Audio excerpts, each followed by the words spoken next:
Good afternoon, everybody. Glad to see you got the new link. We apologize for the technical difficulty that happened when we were double checking everything about an hour or so ago. We realized that the previous link was no longer working, and then a couple of providers had also let me know, and we were trying to troubleshoot it. So here we are, and you made it. Scott, you want to get us started?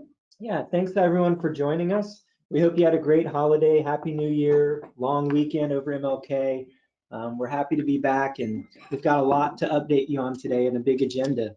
So first off, if you can hear us, if you could just type something in the chat box for us. How about now? Can you hear me now? Yep, we can hear you. Thank you. All right, thanks. I was typing as fast as I could and realized I wasn't even typing in the question box. We gotcha. We're all caught up now. So yeah, a couple of updates. There's been an extension on the deadline for completion of the competency exams, and that's been moved out to March 1st, 2021.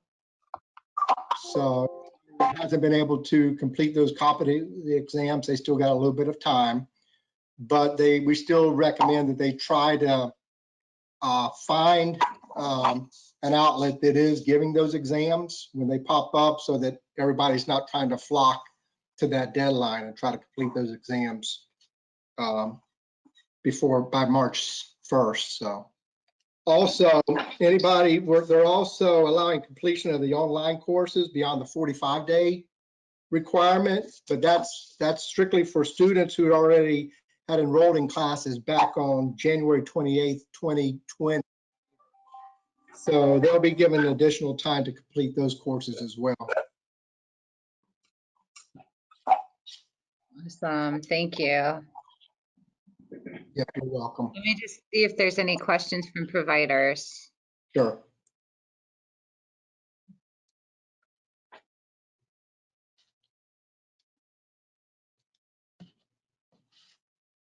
It doesn't look like we have any questions, so Okay. we're good. Thank you so much. You're welcome. We would like to go around and introduce who's in the room with us today. I'm Elizabeth Deola. I'm the Chief Program Officer. Marcel Easter, the Business Information Director. Scott Stevenson, Quality Initiatives Director. Patricia Sims, Chief Operations Officer. And Roseanne is here. I put it in here. So that was our partner update. Let me go back really quickly and talk about what Jenny Ransom was going to discuss with you. The public library has done a fantastic job, and let's just double check and make sure that Jenny is not on real quick. But they've done a fantastic job with keeping the community engaged, and by offering extra things. I'm going to pull up on the screen their virtual story times. So what you have is the Marion County Public Library loves to engage the community, of course, and even through these times, I just made it a little bit smaller so I could pull it up the whole thing. They have virtual story times every Tuesday from, actually it started last Tuesday and we'll go all the way through February 23rd. You all have become pros at participating online with different virtual events. This is no different. So you could pull up this virtual story time in your classrooms to take part and watch the librarians read to the kids. And this is a great way to do some different interaction, to bring something different into the classroom without exposing the kids to anything dangerous, COVID. So if you look at the Shake, Rattle, and Read is the event that's being held on Tuesdays from 10:30 a.m. or at 10:30 a.m. Then you have Storytime Adventures on Wednesdays. And they're presented by different branches of the library. And then we have Shake Your Sillies Out on Saturdays at 1. So those are great for those providers that are open 24/7, or if you just want to share this with your families. It was in the email that went out. So I hope that you guys will take advantage of the programming that the library has going on, and just know that they are still trying to support our community the best that they are able to during this time. They are open for different hours each week, so you would want to check the library's website to see what hours they're offering to the public right now. Let me just pause and see if we have any questions.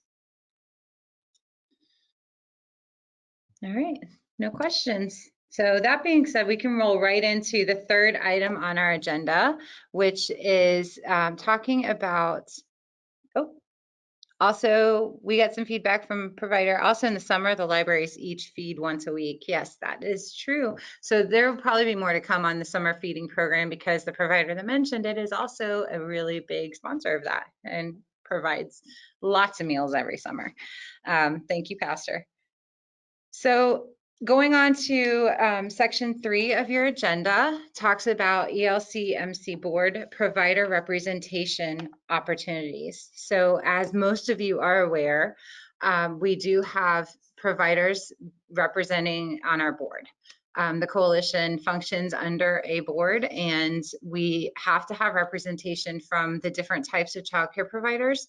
So watch our website. There'll be more to come on that opportunity. If you're interested in being considered to be a part of our board, we would love to talk to you more about that opportunity.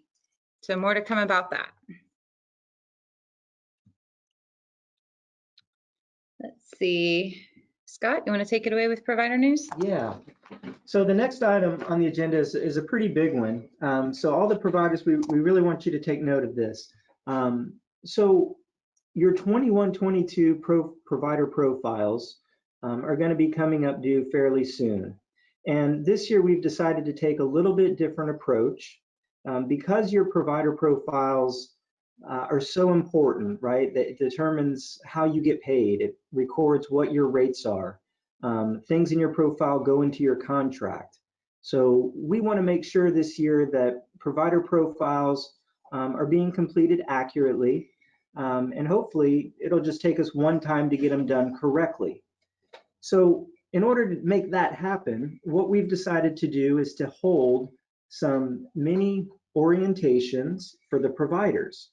What that means is that these orientations will be held here at the coalition. They're going to be held to about 15 participants for each session. We're asking that just one representative from your site attend. And the first 2 sessions that we're going to be offering are going to be on February the 2nd and February the 4th. Now that's a Tuesday and a Thursday.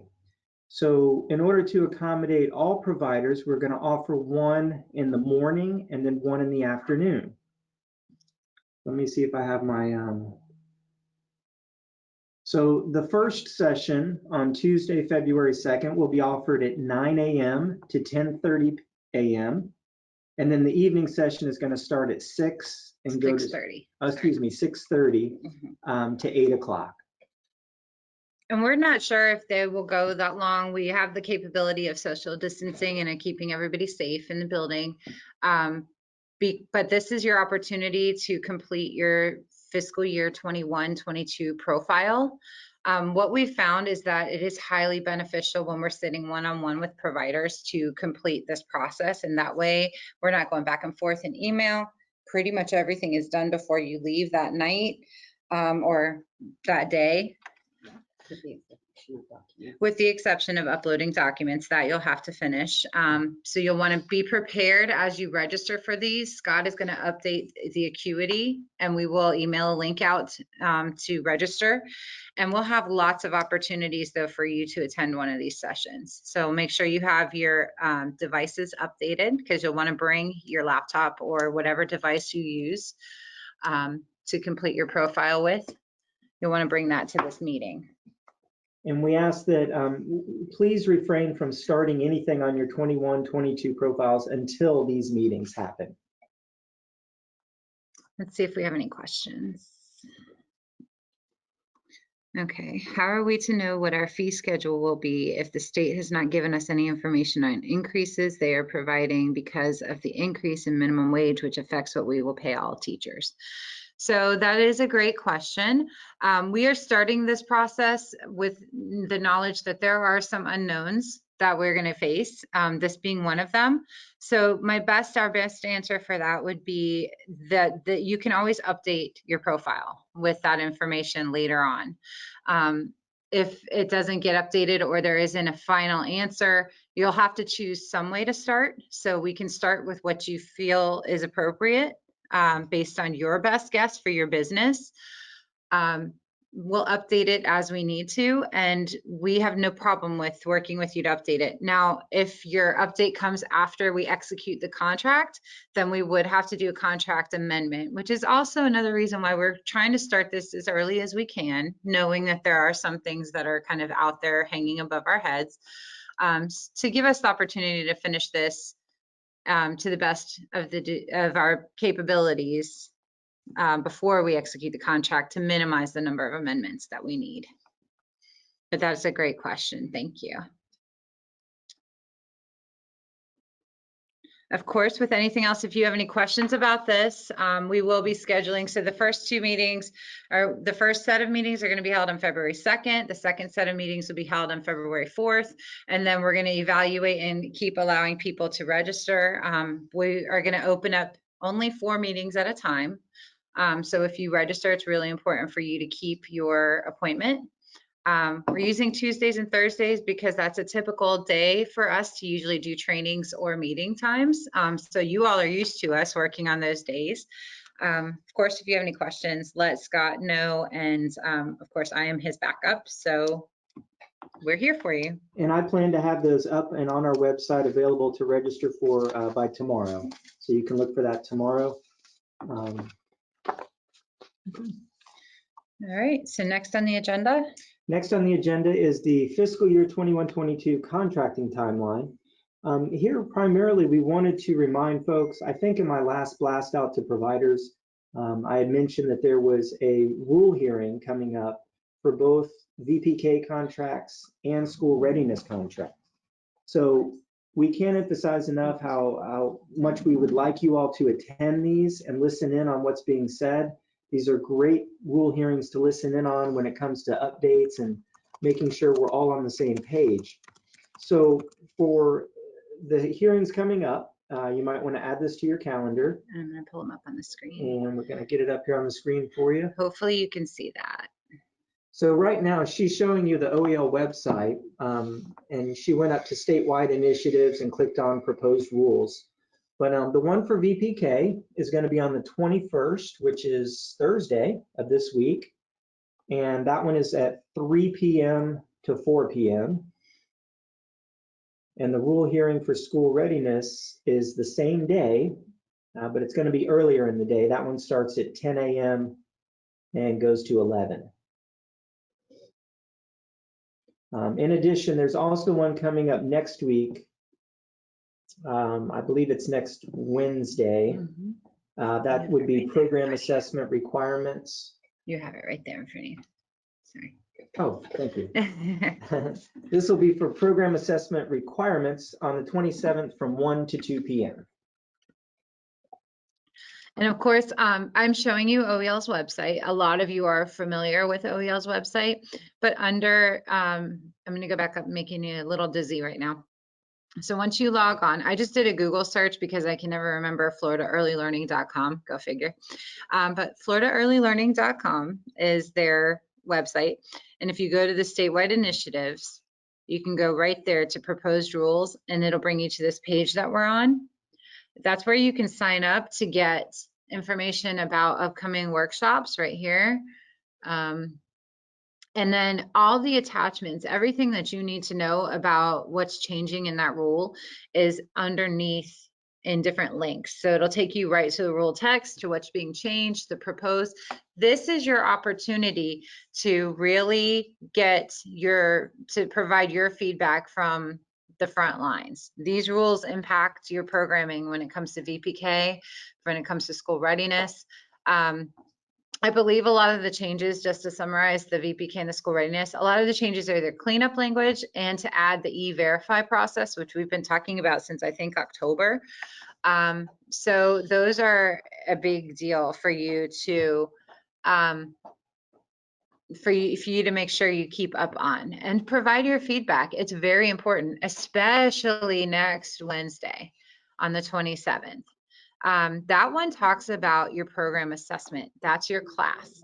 Okay, so if there is anything you want to provide feedback on, we can provide feedback, but I'll tell you what, it is very powerful when it comes directly from a provider. If you don't agree with something, if you feel like something is impacting you in a negative way, be prepared to talk about that or to submit your opinion, your suggestion for rule change.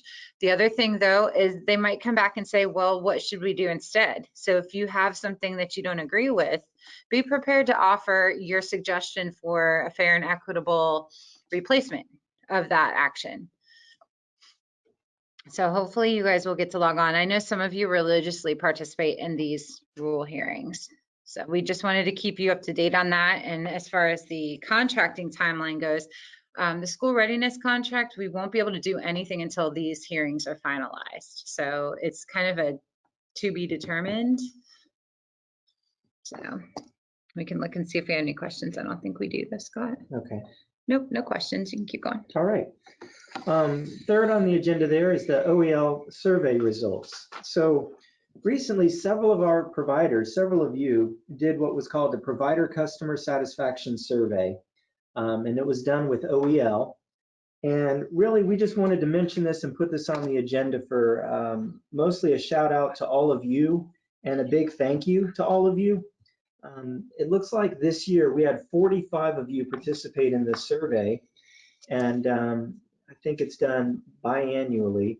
But the last time it was done, we only had 13 providers participate. So that is a major increase in participation.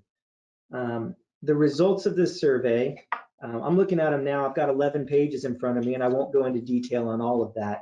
But I can say that overall, we were very pleased with the results. They were very positive.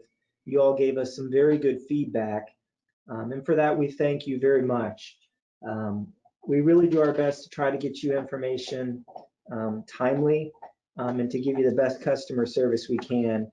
And a lot of these survey questions were answered in a very nice way. So we just wanted to thank you for your feedback.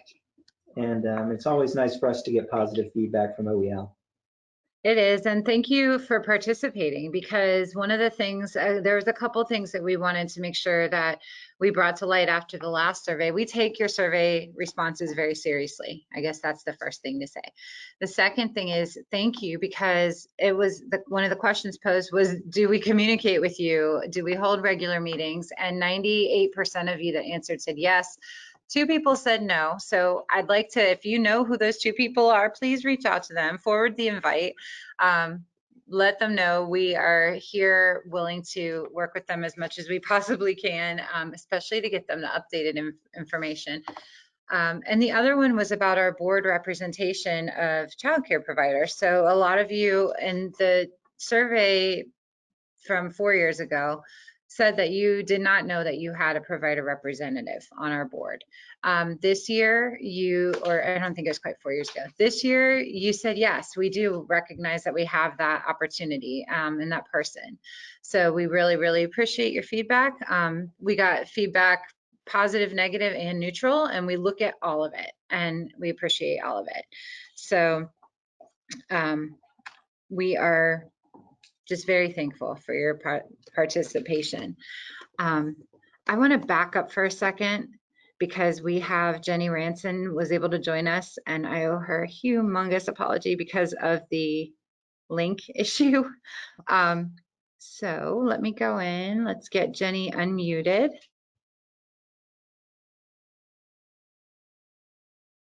And Jenny, it looks like you are self-muted.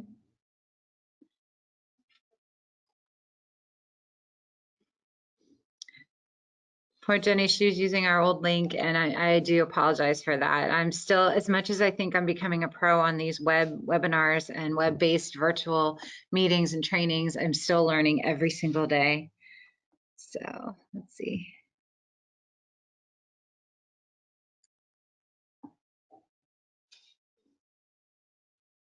Jenny, it looks, oh, there you are. You're green. Hi. Thank you for your patience and your diligence. And everybody, this is Jenny Ranson with the Marion County Public Library. Sorry, I was very confused for a few minutes. Can you hear me? Yes, we can hear you. I'm Okay. sorry to confuse you. That is completely my fault. It's okay. I'm just entertained because I'm like, I'm confused. And it took me 10 minutes to figure it out. We're having ceiling tiles falling down, so I'll blame that for being distracted while it took me so long to figure it out. So, No, but I don't anyway, know if you want to ask more about that, but I was able to tell them a little bit about your virtual story times and all the things you're doing to still to support the community. But if you want to let them know, I pulled it up on the screen so everybody can see your flyer. Okay. Just wanted to invite folks to participate in our virtual story times. We're using Zoom. And we have done some programs with where we have Zoom and we have a group of people, and it's turned out well for us. So if anybody's interested in participating, give us a call. I will say the Tuesdays at 10:30 is presented by headquarters, and that probably skews a little younger than the Wednesday at that's presented by Bellevue. I would say the Wednesday presented by Bellevue is definitely preschool. The children's one is 3s, 4s, probably. So just know that they have different flavors. Feel free to try both of them. And you're welcome to give it a try. We would love to have you. The other thing that I mentioned is that we are willing and interested, if anybody is interested in having us, to provide a Dr. Seuss story time for providers on Tuesday, March 2nd. That's his actual birthday. We're having our event, a virtual event on March 6th. But if anybody is interested in having a story time on the 2nd, we would be happy to do that and virtual, and we can talk about that, and we'll add centers as we go along if people are interested. If not, that's okay too. But we just thought we would put that out there and see if anybody was interested in participating in something like that. So you can give us a call, that number where it says headquarters Ocala Public Library. If you're interested in attending any of the story times, just give us a call, and we can talk about it and move forward from there. That's awesome. Thank you. I definitely did not get to capture the Dr. Seuss story times or the special engagement that you all are hosting. That's awesome. Yeah, we'd be happy to do that. We thought it would be a lot of fun. That sounds and that way, you know, it's one of the things about virtual is we can do it once and have 7 participating centers where we couldn't do that with one librarian. So it's an option. If folks are interested, we would love to do that. Thank you. Thank you for figuring it out. Thank you for coming on and being patient with us and loving us through that change of link. No Jenny, worries. Sorry I was late. No, you're fantastic. Let me just see if there's any questions for you from providers. Give it a second.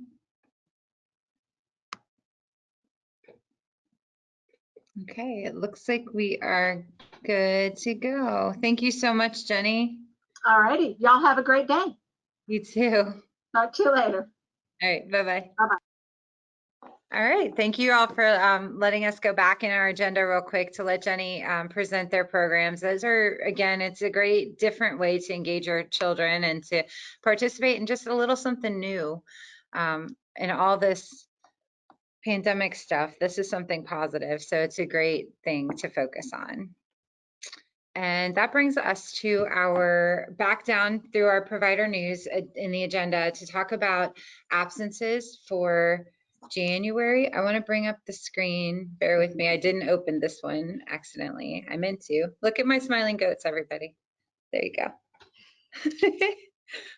And I just wanted to remind everybody about the emergency closures. So when you have to do an emergency closure, previously what you were doing was sending me an email, or typically you were reaching out at least to one of our staff who were then reaching out to me. And we would then enter our EFS mod squad on the back end would enter your emergency absences.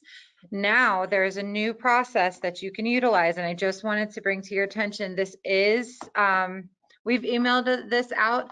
This is also on the ELC website. I can actually show you where. It was on the last provider call. So I just want to remind everybody, we do need you to enter. If you go to elc-marion.org, and you go to the provider page under provider resources, you have a plethora of different options to help walk you through some of the things that we do. So if you scroll all the way down to the bottom, we have provider how-to quick tip sheets that Marcy and her crew have put together really to help you navigate through EFS mods. So there's all sorts of different ones. There's and temporary closures for VPK only for providers.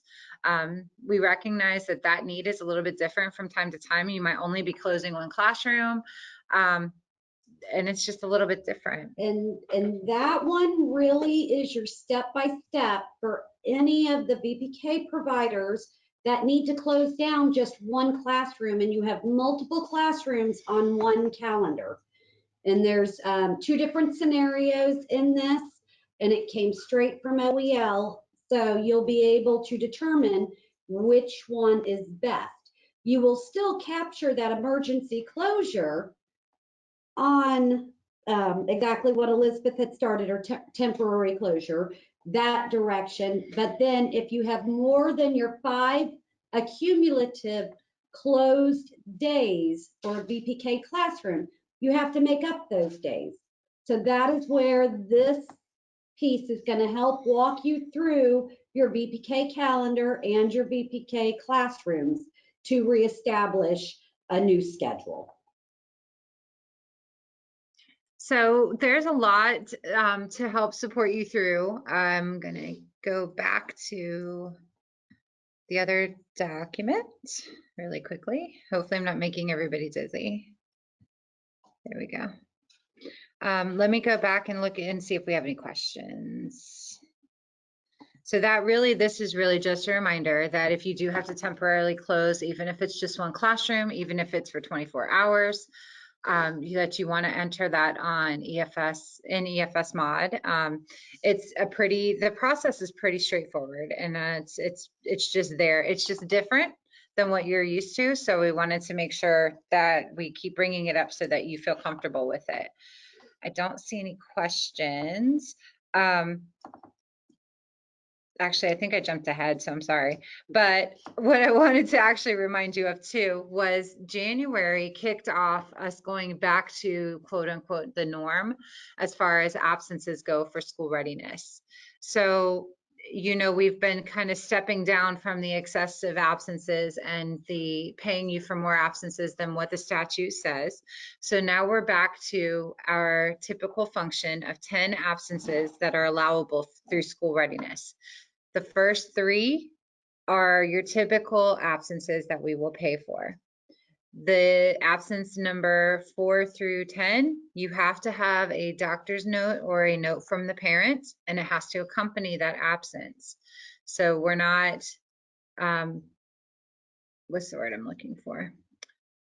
Basically, you have to have that backup documentation. We can't just pay for absences now without that. So let me pause and see if we have any questions. And once again, if you have questions on that, on our last provider call, we also did an update to your rules and regulations based on your contract and comparing it to the rules. That is also out on our website under the provider resources. And it has all of those details as to what is needed for attendances, excessive absences, the documentation, making sure you're within the information you need on the Ryla Wilson children for their absences, as well as documenting, Latricia, help me out here, the 5 and 10 day absences, that you have not heard from a parent and what you need to do in regards to those. Let's see. Okay. Do we need a note from the parent if they were quarantining a VPK child? For VPK, no.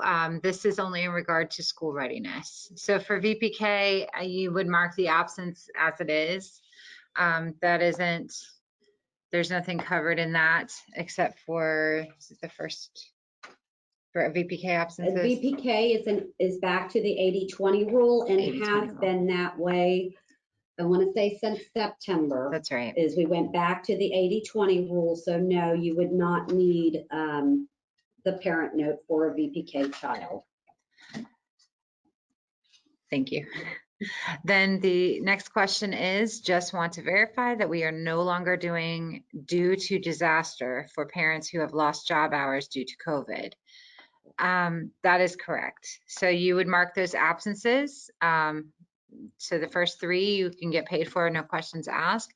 Anything beyond 3 up to absence number 10, you would need a note from the parent or from a physician to go along with those absences in order to get reimbursed. And then we have another question. If a parent writes a note stating that they didn't go to work and that is why they didn't bring the child to school, is that a valid reason?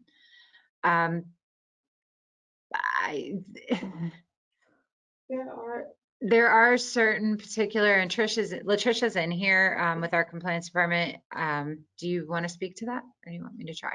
There are extraordinary circumstances, so we would have to take a look at the note to see.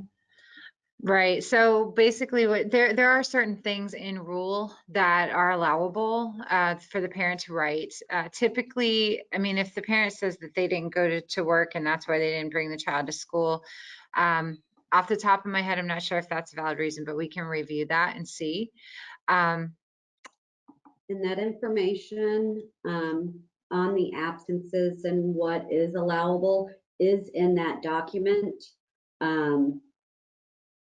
that we posted up from the last meeting on your contract information language versus including the rule language in there.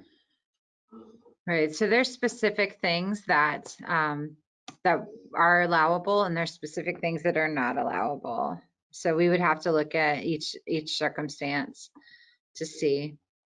The next question is, death of a family member, is that covered under the emergency closure? And that answer is yes. Yes, it is. So that's where you would want to go into EFS mod, enter your closure dates, and I believe there's a place in there that says the reason for it. I just closed that out, Yeah. but it's you can choose the correct reason behind it, and then our team will go in and verify it. Let's see. I have a parent that shares a car, so it's more of a transportation issue. You know, that may be the more valid reason to put on the reason for not attending, is that there's a transportation issue, than to just say I didn't go to work, so I didn't bring my child to school. I pulled it up. And read it. yes, Marcy's going to read to you what the rule says so that you have a better understanding, and then we can include that in the follow-up email that's going to go out. Okay. So extraordinary circumstances does not include vacation or recreational time. Examples of extraordinary circumstances include the following: hospitalization of the child or parent with appropriate documentation, doctor's note, hospital admission, illness requiring home stay as documented, doctor's note or parent statement, death in the immediate family with appropriate documentation, obituary, death certificate, parent statement, court-ordered visitation with appropriate documentation, court order, or unforeseen documented military deployment or exercise of the parent, i.e. military orders or reserve duty. That was a lot. So we are also going to follow up to have you receive that via email so that you can go back to it to look, because it has been a little while since you've had to submit. We had to thank you. Can we get a list of what Marcy's reading now? Yes, we are definitely going to send that to you. That's a lot. It's out on our website. And it's what? It is out on our website. It's on our website. So we can send it to you though, too, to cut down on your exploring and to just kind of pinpoint where it's at. Let's see. It looks like we do not have any more questions about that. So we can now just go into our updates, which is the last thing under provider news on our agenda. Scott, you want me to just run through these? If you'd like to, I can. Okay. The E-Verify is really just a reminder to go to that E-Verify website. I have in the email I sent earlier, I sent the paperwork. I have it on my desktop. So close your eyes if you get dizzy, because I'm about to go exploring here for a second. This document really is just, and I couldn't send it in a PDF because I couldn't get the links to work. E-Verify has a new enrollment video. So if you click on there, you can kind of get an idea of how to function with that. It is a good idea for you all because you are employers, you are small businesses, our family child care homes as well, for you to get yourself familiar with this and get registered because it is a requirement now as of January. So that's just a quick reminder. It's the website is e-verify.gov. So you'll just want to make sure you're very familiar with that. And that was sent out in the email with the agenda, in a couple of emails with the agenda and the updated link. ASQ, I want to see if any of our quality team want to speak about ASQs.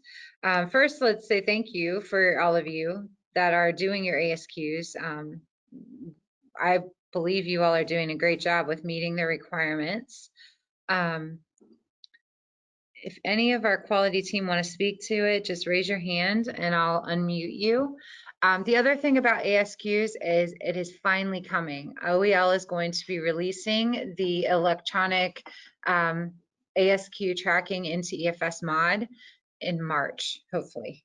I'm saying it out loud. I'm throwing it out to the universe because we've been waiting for it for a long time.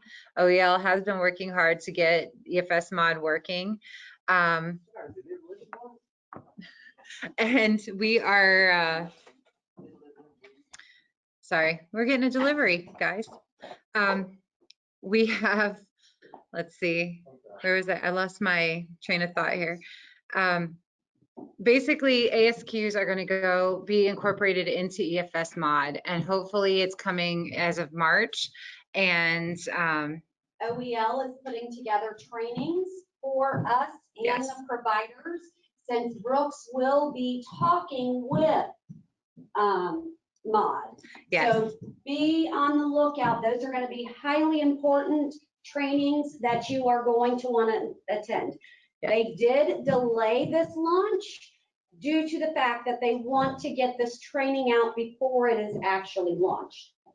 yes. And I love the question we got. What is ASQ? And bless your heart, because you are a VPK only provider and do not have to do ASQs.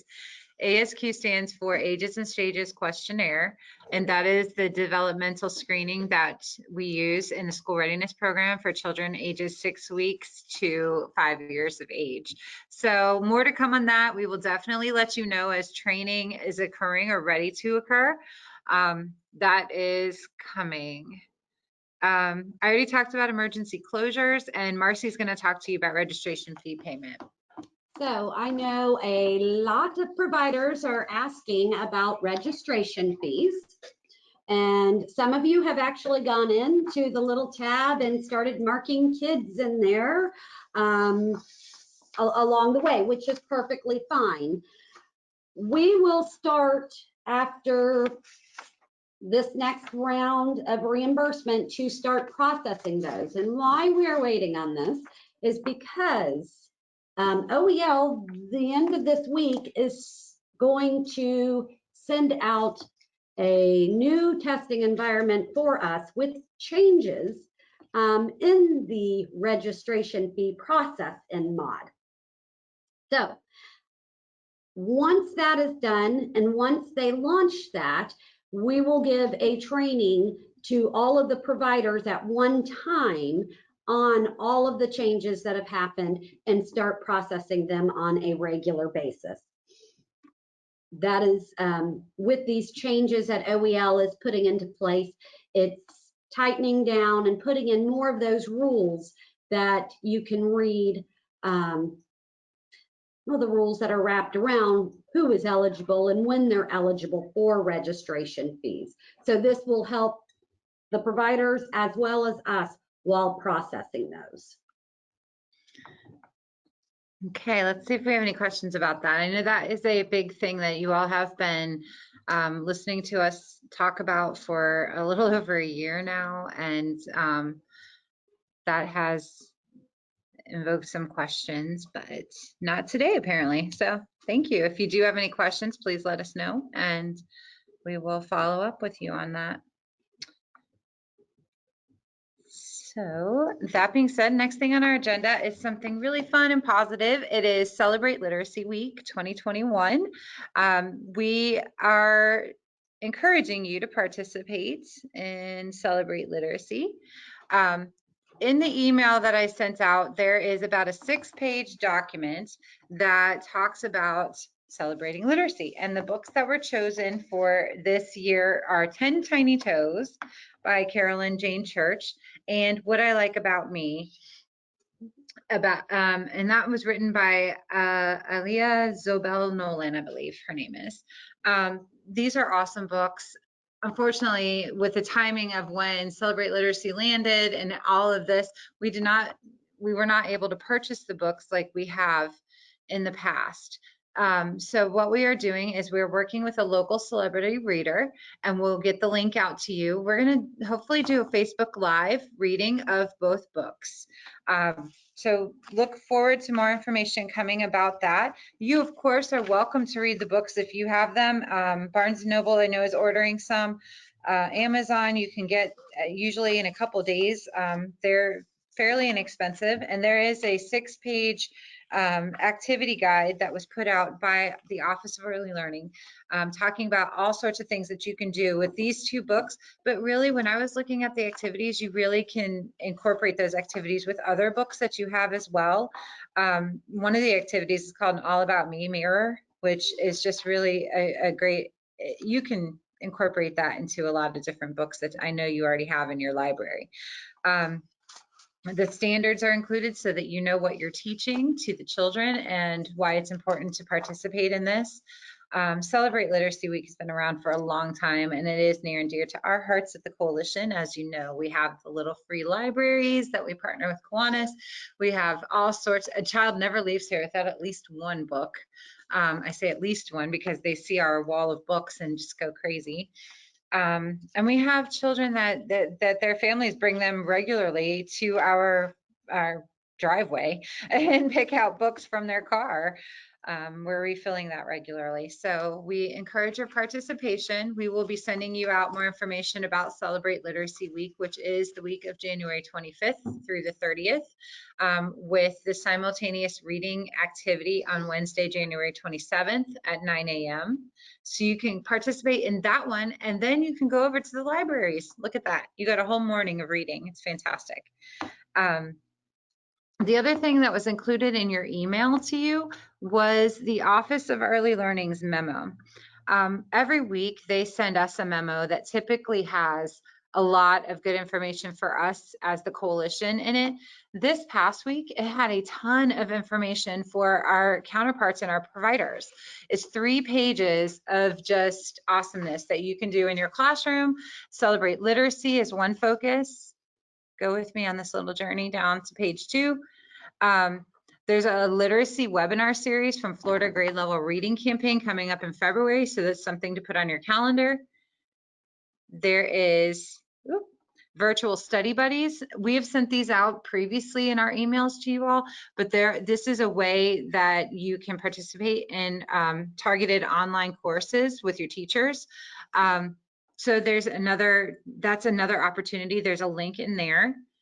And then there's also a link to the new professional development opportunity through the preschool development grant, which the coalition will be offering some of this as well. But this particular activity has to do with teacher stipends in the amount of $75 for specific online courses that are completed by June 30th, 2021.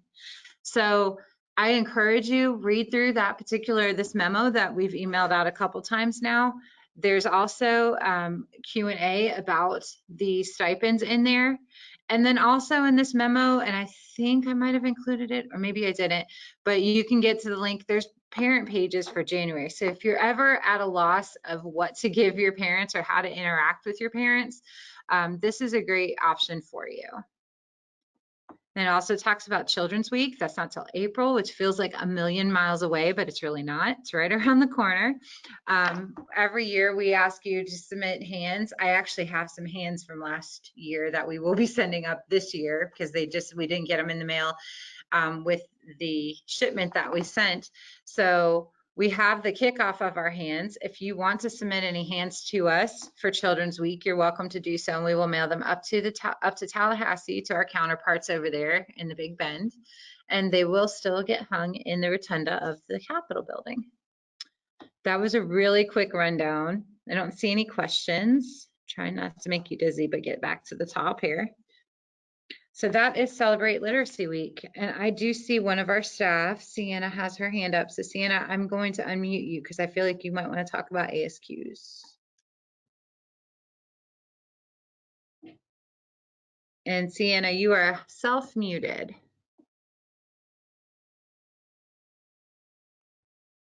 Okay, good afternoon, everyone.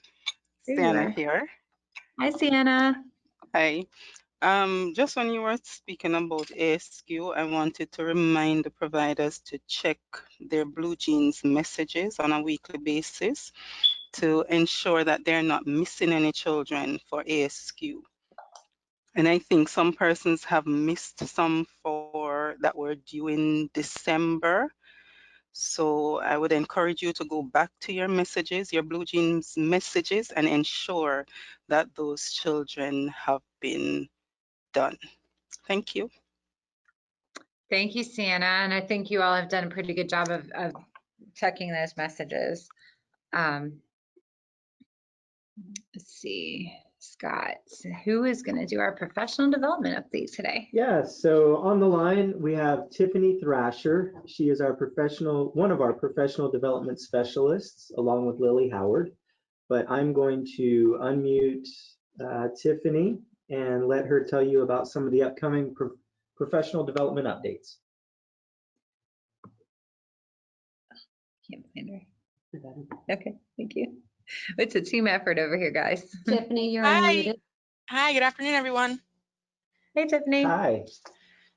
All right, so just a few quick things. The first thing we have is the 32nd Annual Early Childhood Conference, which sadly last year was postponed and then ultimately canceled due to fantastic COVID-19. So this year it's going to be on March 27th, 9 a.m. to 3 p.m., and it's going to be done virtually. The keynote speaker is still going to be Miss Lisa Murphy, the ooey gooey lady. We don't have all the details yet, but you can find more information on the CF College website, or you can reach out to BB Rahman. I have her phone number, but if you want to get in touch with me, you can email me directly and I'll get you in touch with her. For Tiffany, when I send out the email tomorrow, I'll include that information. Okay, perfect, perfect. Do you want me to get that to you, Scott? I think I have it, but thank you. Yes, Okay. thank you. The next thing, CPR. So we're still doing CPR at the coalition, still following the CDC health guidelines. So when you come in, you're going to get your temperature checked and you're going to have to wear a mask the whole time. Let's see, February, there's 15 spots open. March, all 20 spots are still open. And we have dates from February until June on our website that you guys can go ahead and register for. Let's And Tiffany, let me interrupt you for just a second. Up Yeah. on your screen, everybody, is the conference information that Tiffany was just talking about. The phone number is right there at 352-873-5800, extension 1374. And the email for that, Bibi Rahman is our chair for our committee for our conference, but the email they have is BRAUCKML@cf.edu, but it's up on your screen and I will leave it up there for a little bit because it's got some information. March 28th. Ah, Yeah. I did find it on the okay. website. This is last year's, but oh goodness. Okay. Sorry. I was all excited that I thought I found it right. But I think you still can call that phone number. This top one? Yep, yep. Okay. And it's limited, but it is. There it is. Hey, there's Lillian from a Okay. former conference. BB's information Okay, is there we go. Sorry about that, everybody. It looks like the phone number is still, oh, no, now it's back to BB. Okay, or you're calling 352-854-2322, extension 1405. All right, sorry, Tiff, go ahead. No, that's good. Awesome. So the last thing is that Lily Howard and I will be working with a few curriculum companies to get some virtual trainings scheduled. There's 4 of the curriculums that were most frequently bought from the providers, and those are the ones that we're going to be working on getting trainings for. So hopefully within the next few months, you'll be seeing trainings up on our website for those. Yes, you definitely will. Thank you. The 4 curricula are Beyond Centers and Circle Time.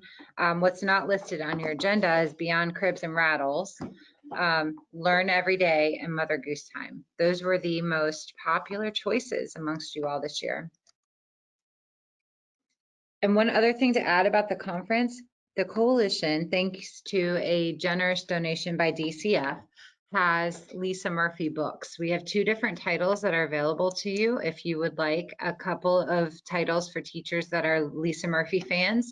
If your teachers are going to be attending the conference virtually and would like her book to look over prior to, let us know. Reach out to our quality department, to myself, to Scott, quality@elc-marion.org. We can get you both titles so that your teachers can have those to go along with the conference. And that was done through DCF purchased the books to go out last year. And unfortunately, with the postponement and cancellation of last year's conference, we still have them here. And DCF has been generous enough to allow us to provide those to you all.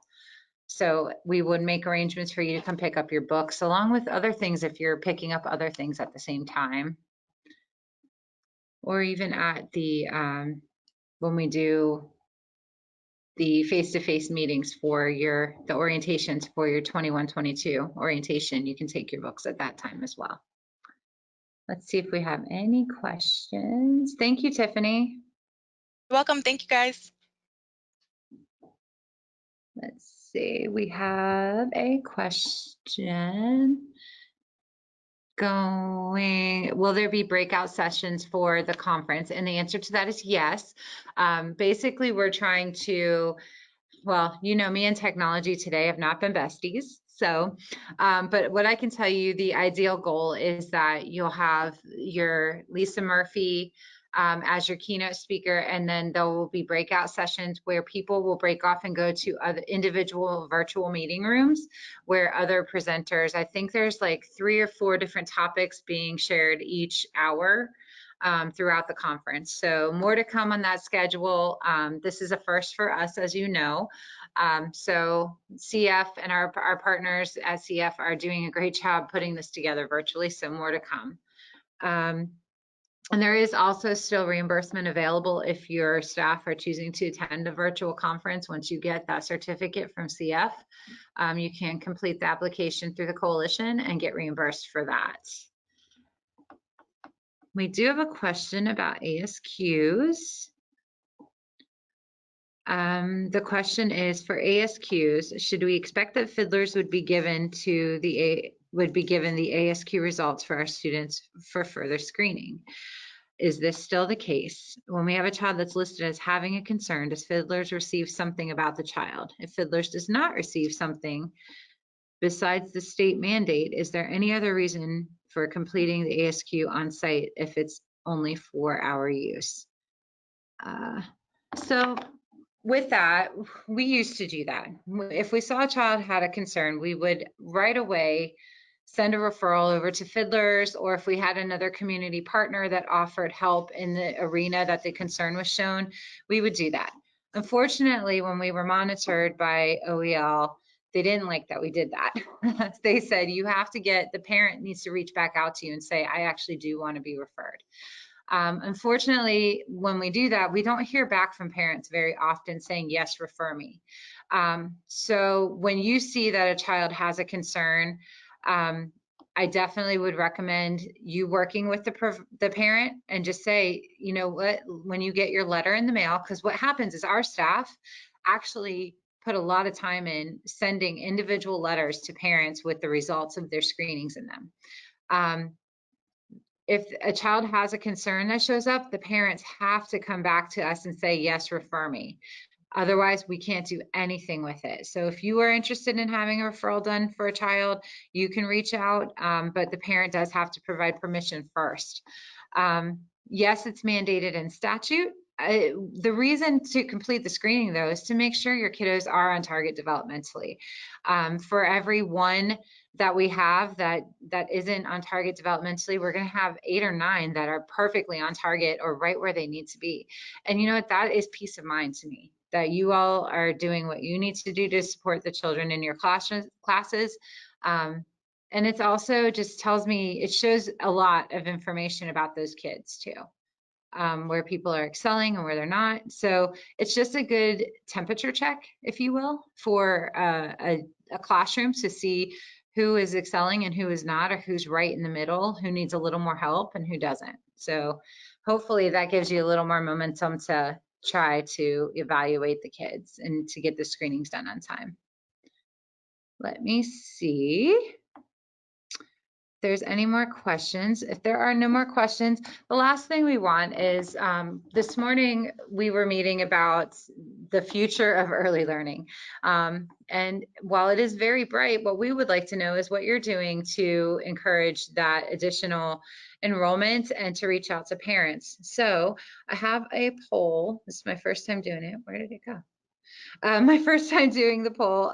We're going to put a poll up that asks you if you are going to offer a spring open house to new families. I'll pull it up because I don't see it on yours and I don't know why.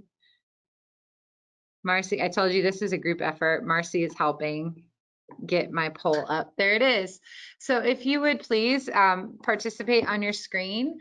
If you are planning to offer a spring open house for new enrollments, or you're recruiting for VPK, you're doing something to get more children on site, we would like to know about it so that we can support you. We are working on putting together a professional development workshop that would be completely online on how to advertise on social media to get more children enrolled. This is something that's becoming more prevalent in our community as far as advertisement, like through Facebook and other social media campaigns. Recently, the coalition participated in one. We spent a little bit of funding and received about 6,000. We touched 6,000 people that were in our demographic category that we were looking for. So the reach was far for the investment that we made. And that was a very minimum investment over a 2-week period. It was for our Help Me Grow program to advertise our virtual books, balls, and blocks. So that poll is up on your screen if you would participate.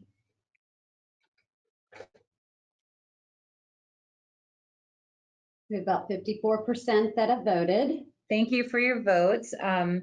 Virtual books, balls, and blocks is an option too for you to do at your site, which would also garner additional if you share it with us, we will advertise it. If you are going to do an open house or you're doing a special campaign to advertise your program, let us know, because we would love to partner with you and share it on our Facebook page and other social media as we can. But we would love to put a united front out there, basically. I'm going to stop and see if we have any additional questions, because that wraps up what we have for today, and it is 2:02. So let's see.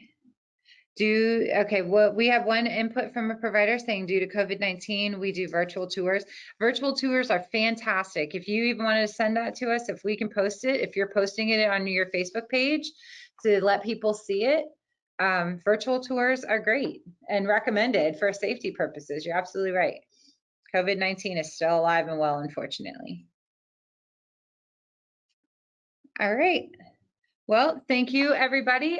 We appreciate you loving us through our technical difficulties and switching over to this link. If you registered for this one, you do not have to register for any future meetings. You're automatically registered. So this will be the link that we use from now on. And of course, we'll include it in the update email just in case. This should be up on YouTube for anybody that missed it or would like to hear our beautiful voices again by Friday. It should be up there. With that being said, oh, you're welcome for the supplies. Those of you that got your health supplies, we still have some health and safety supplies in office that are waiting for pickup. So if Susan reaches out to you, please work with her to register to make an appointment time to come pick them up. All right, thank you, everybody. Have a great day. Thank you.